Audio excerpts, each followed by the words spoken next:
Hey guys, welcome back to Newegg TV. I'm Q Salazar, and today we are celebrating the highly anticipated launch of the ASUS Skylake Mainstream Motherboard series. And with us in the studio today is JJ, Master of Motherboards. How's it going, man? I'm doing all right. As always, I'm very excited to be here at Newegg TV talking to you guys about all the work that we've been doing with our latest generation for the Skylake series of motherboards, or more formally as we would call them the Z170 series of motherboards. Nice. You guys have kept these under wraps for quite some time, so why don't we just dive in? Let's go ahead and do that. So today we're highlighting the Z170-A and Z170-Deluxe motherboards. Can you kind of give us a rundown of what went into creating these? So with any motherboard launch, there's really a huge amount of time and effort that we go into. When you collectively probably look at the amount of time, effort, and resources, you're looking at usually a period of about 6 to 8 months, collectively teams of over 1,000 individuals easily, and in man hours, we're talking tens of thousands of man hours. So definitely way more than we could ever really fit into something as condensed as what we're going to be talking about here in this video. But definitely really our goal always with any type of platform launch is to be able to produce the absolute best range of motherboards that's possible. So you're always going to get kind of the focus in terms of our reliability, quality, and stability that we're known for, but we're always looking to every generation take it to the next level, right? Whether we're talking about the features, the functionality, onboard specialized implementations, even the aesthetics, every single aspect we're going to look at being able to improve upon and really be able to provide the absolute best DIY experience. And that's definitely what we've done for this generation and definitely with the mainstream series. And we're really excited to be able to talk a bit more about the work that we've put in here and a lot of what we're going to be doing for the DIYers out there. Okay, right on. So ASUS offers a couple of options, like the X99 and the Z series. What are the differences between those series and this series? That's a really great question, and traditionally when you're a builder and you're taking a look at kind of what to build on, you usually frame the question from two different perspectives. One's going to be the CPU side, the other one's going to be the chipset side. So the chipset side is going to dictate a lot of things on the motherboard in terms of connectivity, so things like SATA, USB, the number of graphics cards you might be able to implement on the board, and a lot of other technical specifications. Probably the biggest differentiation that will be in the CPU. The X99 series is what's considered the ultra high-end enthusiast category. Okay. So it's really for users that absolutely non-negotiably want the absolute best. It's also a bit more tailored also towards high-end productivity needs, so for like audio and video editing, content creation, 3D rendering, a lot of things like that. But definitely it's for users that are looking for high-end multi-GPU configurations. Like they want like 1, 2, 3, 4 graphics cards. Okay. They want 8 cores, 12 cores, 16 cores, 32 cores. You want really big, beefy, robust systems.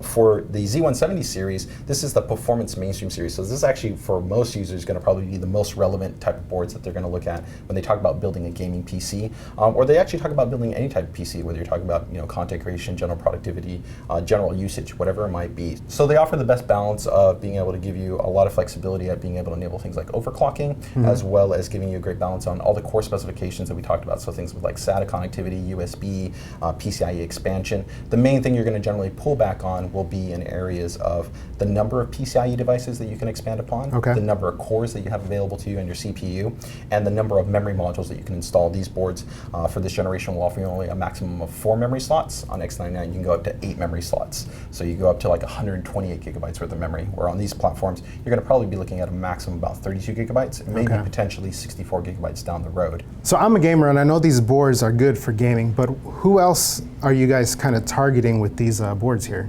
That's a great question. With the mainstream series, really it's kind of, I'd say the best example of what ASUS brings to the table in terms of overall design.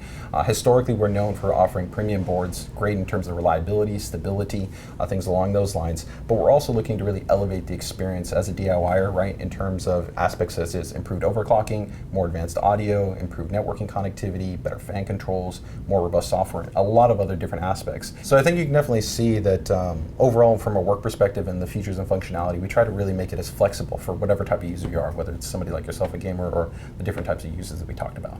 Nice. So I can not only use this for some great gaming, but other things like video editing or whatever kind of content creation I want to get into. Definitely, you're going to be able to get as much as you want out of these boards, have a great foundational experience, and definitely with our other boards, it's really just going to evolve into offering even more specialized aspects of usability and functionality and feature set. Great. So let's dig a little bit deeper. Let's talk about some of the key features of these motherboards. Sure. When we talk about features and functionality, there's a lot to talk about, and one of the probably the most important areas is going to be performance. Okay. So anybody that's going to be generally buying a Z170 series motherboard is going to be interested in overclocking, and a high degree of performance, as that's what the chipset is first and foremost intended for, overclocking and high degree of performance. So for this generation, Skylake and Intel have brought about DDR4, so you've got much higher densities and you've got much higher frequencies.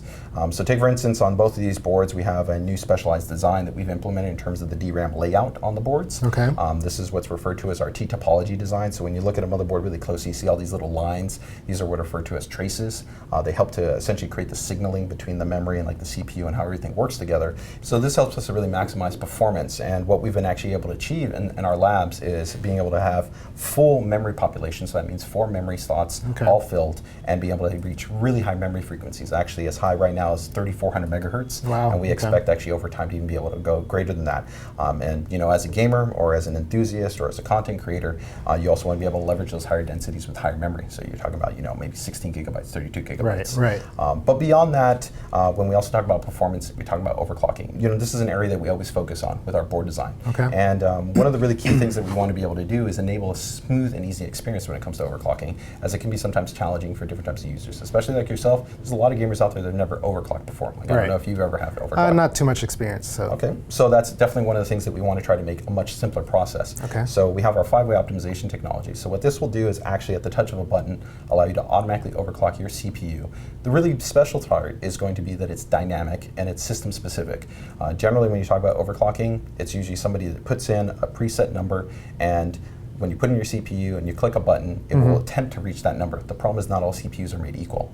Our technology will essentially automatically tune the CPU specific to its margin, specific to the cooler that you've installed, to the memory, to the power supply. It's conditionally specific. So your friend could build one system, I could build a system, we could run it, and we'd have 2 entirely different results. But that's actually the way it should be, because not every CPU is exactly the same. Right, okay. So this is really awesome level of functionality that's going to be on both these boards. As continuing in terms of the 5-way optimization, and other areas of performance might be things like fan control. A lot of people care about how their system sounds in terms of the acoustics, and a lot of that ties into fans, which also ties into temperatures, which is about cooling. Yeah, nobody likes a loud PC. Exactly. You want to fight against heat, and you want to fight against a system being loud. Right. So in the same way that we have our auto overclocking technology, we have auto fan calibration, which is part of our Fan Xpert 3. That means every single one of these fan headers, when you connect the fans to it, whether it's a 3-pin or 4-pin fan, they'll automatically tune them down to their minimum or their maximum values. Wow. Okay. And at the touch of a button, you can click it, and those fans will actually go silent because they actually know what their operating curve is. Wow, nice. So that's a pretty sweet feature. On top of that, you've also got improved networking and audio. So we've got Intel NICs on here with our TurboLAN software, which works also for the integrated Wi-Fi, if the board has that. That allows you just to optimize and tune your network performance. So whether you're gaming, whether you're streaming, whether you're downloading, whether you're doing anything that's going to be network centric, you can get the best experience possible. Okay. On the audio side, I'm a big audio guy. Doesn't matter Same whether here. I'm listening to music, watching videos, playing games. I want a great audio experience. So both these boards feature our Crystal Sound 3.0 design. So that means we've got an isolated audio design. We've got an operational amplifier in there. We've got some nice audio caps. So when you go ahead and connect your headphones, you're going to have a really great experience.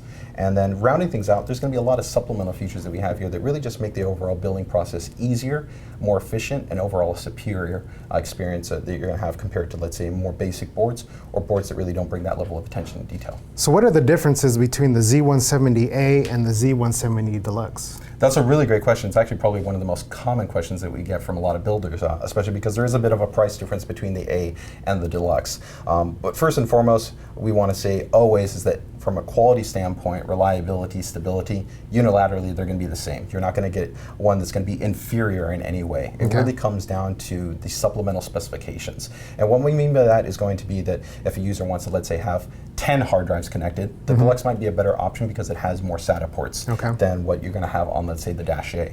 The Deluxe has a 3x3 802.11 AC wireless connection, so that's a crazy wireless connection. If you talk about the speed, that can be over 4 times the speed of a 10100 Ethernet cable. So for gamers that want absolutely super low latency, you can totally do it through Wi-Fi, but at the same time, maybe not every user has a super high-end router that can optimally match with that unit, so maybe you're fine using Ethernet, so maybe the Dash A is a better solution for you, right?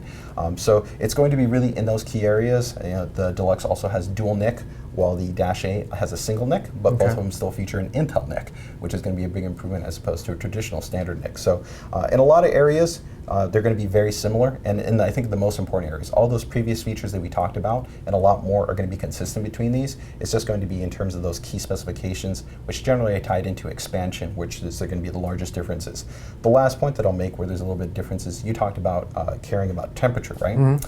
So when you talk about it, you're going to see that here on the Dash A has a smaller heatsink assembly than what we have here on the Deluxe. The Deluxe has a much more elaborate and larger heatsink assembly.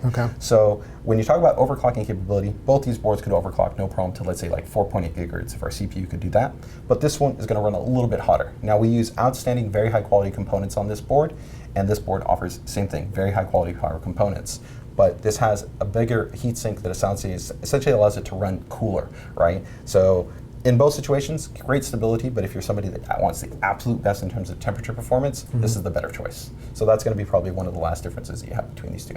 So these motherboards are also compatible with a number of accessories. Can we talk about that a bit? Yeah, definitely. You actually really nailed it. So in terms of accessories, really offer the most comprehensive level of accessory support for a motherboard compared to any other motherboard vendor that's out there. And really what our goal has been is to be able to enable a higher degree of flexibility and functionality at how you use your system. Not just in the traditional sense of from, let's say, a gaming perspective or like content creation, but even at how it relates to the different types of devices you have. You know, you as a user, you probably have like a tablet, you have a smartphone, you have different types of devices, right? And generally your desktop PC is usually going to be a hub for a lot of the way these devices work. And so what we've done, especially because we're a technology company, we don't just produce motherboards, we produce everything pretty much under the sun, monitors, routers, you know, graphics cards, smartphones, tablets, all that phones stuff. Now, we're all over the place. So we really try to bring a kind of comprehensive level of connectivity. So we've got a couple of these. So first off, if you have right there, you've got the... We got the X99 Hyper Kit. Yeah, so that's perfect. It's actually compatible with the Z170 series chipset,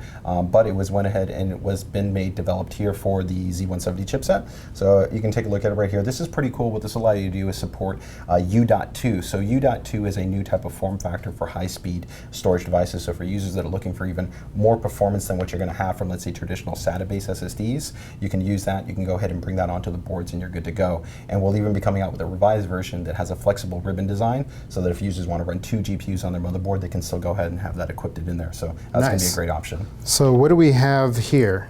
This is pretty cool. So this is actually going to be Qi wireless charging. So this can actually go ahead and connect to the motherboard. Once you go ahead and connect it to the motherboard, it will allow you to go ahead and simply just go ahead and take your smartphone or let's say your tablet, put it directly over that, and you can quickly wirelessly charge your device. Very nice, very nice. And that's compatible with all the different range of boards that we're going to offer for Z170. But beyond that, we also got our NFC Express breakout box. So NFC is becoming an increasingly popular technology you see in more and more smartphones and tablets. So the cool thing is you can program your board to respond to the NFC in a lot of different ways. So for instance, I have my system set up where I can walk straight up to it, put my smartphone onto it, and it'll automatically log me into my system. I don't have to put in my username, my password. I can even have it automatically launch my web browser, my Steam client, my music application, all at the touch of a button. So literally, once I get there, 8 things all happen the moment that I've dropped that. So that's a really advanced level of functionality. Plus, if we take a look right here at the side, you've even got more USB 3 ports. So you don't got to go searching around the back of your chassis if you want more connectivity, right? So one of the ones I'm most excited about right here is our fan extension module. So this is really special. We spent a huge amount of time and effort. We introduced for the X99 platform. And pretty much what this does is it extends the fan control flexibility and functionality we had already on our motherboards, which was the best in the industry, and gave you even more connectors. So it's even better with that. Yeah, so literally what you can do is if you have, let's say, a really big chassis and you want to be able to have 9, 10, 12, 15 fans all active through combining the onboard headers with this add-on card, you can go ahead and have an extensive number of fans. We also have temperature input mapping, which is pretty crazy. To kind of quickly recap what that means is this is just an example. This is what you call a thermistor. It's a temperature probe. So I'm going to use my smartphone as an example right here. But imagine, let's say you had a graphics card. You put this behind the graphics card. You can have your fans respond to any different type of temperature input source. Normally on a motherboard, everything is only going to respond to the CPU temperature. For both these boards and a wide range of our Z170 series boards, you can have them respond to all kinds of different temperature sources wherever you want to locate them, whether it's going to be your hard drive, your graphics card, your chassis. That level of control and that customization when it comes to cooling is unprecedented to be able to offer on especially entry-level boards like these. Okay. So I think definitely when you see the accessory side, we haven't even talked about all of them. We got Thunderbolt add-in card, we have USB 3.1 front bay panel support, and a whole lot more. So definitely you can see a wide range of functionality and flexibility. Definitely exciting, incredible features here. Well, JJ, thank you for premiering the ASUS Skylake mainstream motherboard series with us. It's very exciting, very informative. We're looking forward to installing it into one of our PCs, man. Thank you so much. As always, it's awesome being here. For users who want to check out more information in depth, check out pcdiy.asus.com. From Newegg TV, I'm Q Salazar. This is JJ. Thanks for watching, guys.